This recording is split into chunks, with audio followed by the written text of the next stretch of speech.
Welcome to Samba Samba. Enjoy the video. You begin by adding your Outlook account as an Exchange/ActiveSync account on the phone. Enter your full Outlook or Office 365 email and password, then accept the device administrator prompt so the phone can sync calendars. Once done, enable the calendar toggle during account setup. That link is what pushes events into Samsung Calendar. Make sure you use Exchange, not Pop or a map, because only Exchange supports two-way calendar sync with the Samsung system. Next, fine-tune synchronization settings so events flow reliably.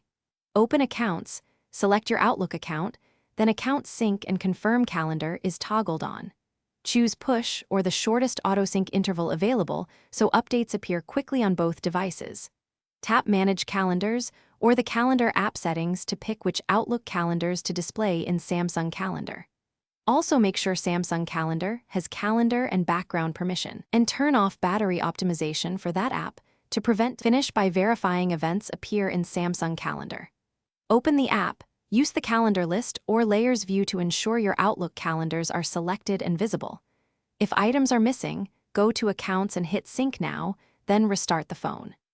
If sync still fails, clear Samsung Calendar cache and data, remove and re-add the Exchange account, and confirm server settings and credentials. One key troubleshooting tip: disable battery optimization and background restrictions for both Samsung Calendar and the account.